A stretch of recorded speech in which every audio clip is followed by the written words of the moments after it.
Here's a fast truth bomb. Jesus didn't take on Rome like a rebel hero in an action movie. Rome barely noticed, until it did. And that's the point. Let me set the scene. It's the early 1st century. The Roman Empire is vast, efficient, and very allergic to chaos.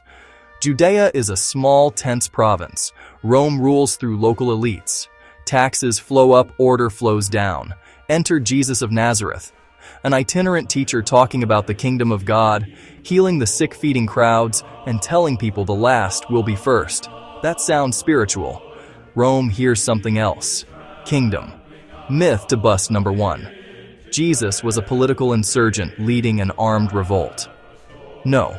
He traveled light, taught nonviolence, and skipped the swords. When his followers pulled steel, he said, "Put it away." His revolution was moral, not military. That's precisely why it spread. So why a Roman cross? Because crucifixion was Rome's billboard for sedition. The sign above his head, King of the Jews, wasn't a theological jab, it was a legal charge. Claiming kingship, or being claimed as such by a crowd during Passover, the powder keg holiday of liberation, was exactly the kind of optics Roman governors shut down fast. Let's talk Pilate. Myth number 2. Pontius Pilate was a gentle, reluctant official forced to execute Jesus by a mob. Historical Pilate was notoriously harsh. He crushed protests and didn't mind blood. The gospel narratives show local religious leaders pressuring, a crowd escalating, and Pilate choosing the empire's favorite value, stability. He didn't need proof beyond this could become a riot. Myth number 3. Rome waged a non-stop, empire-wide war on Christians from day one. Reality? Persecution was sporadic and local for the first 2 centuries, real and deadly but not constant. Most officials had bigger problems: taxes, roads, and the army. Christians became a problem when they challenged social glue, not offering sacrifices to the emperor, not joining civic cults. Then the story flips.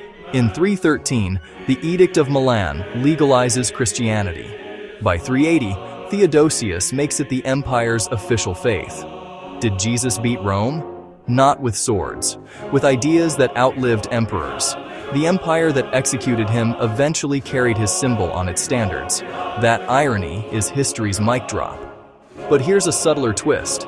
Jesus talked about a kingdom not of this world, yet his followers built institutions very much in this world. Bishops, councils, creeds.